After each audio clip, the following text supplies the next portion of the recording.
Acts chapter 18. After these things Paul departed from Athens, and came to Corinth.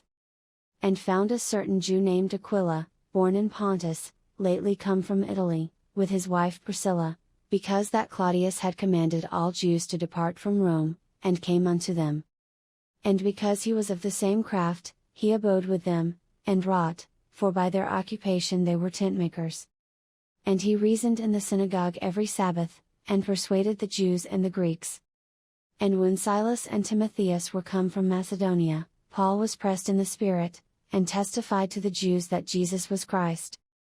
And when they opposed themselves, and blasphemed, he shook his raiment, and said unto them, Your blood be upon your own heads, I am clean, from henceforth I will go unto the Gentiles. And he departed thence, and entered into a certain man's house, named Justus, one that worshipped God, whose house joined hard to the synagogue.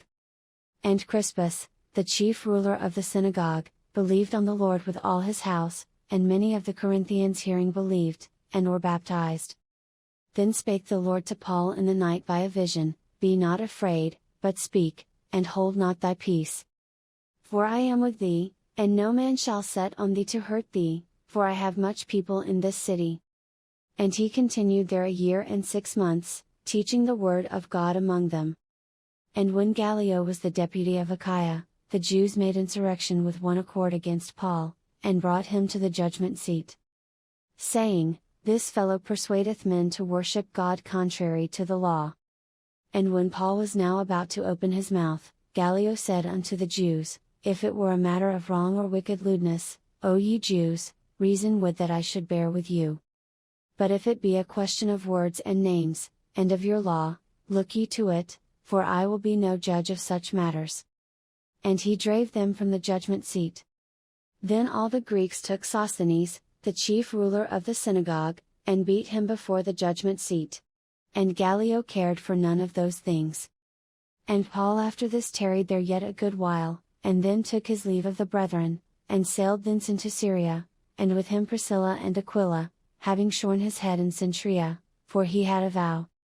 And he came to Ephesus, and left them there, but he himself entered into the synagogue, and reasoned with the Jews. When they desired him to tarry longer time with them, he consented not, but bade them farewell, saying, I must by all means keep this feast that cometh in Jerusalem, but I will return again unto you, if God will. And he sailed from Ephesus. And when he had landed at Caesarea, and gone up, and saluted the church, he went down to Antioch. And after he had spent some time there, he departed, and went over all the country of Galatia and Phrygia in order, strengthening all the disciples.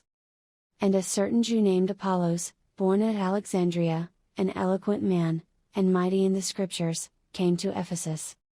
This man was instructed in the way of the Lord, and being fervent in the Spirit, he spake and taught diligently the things of the Lord, knowing only the baptism of John. And he began to speak boldly in the synagogue, whom when Aquila and Priscilla had heard, they took him unto them, and expounded unto him the way of God more perfectly. And when he was disposed to pass into Achaia, the brethren wrote, exhorting the disciples to receive him, who, when he was come, helped them much which had believed through grace.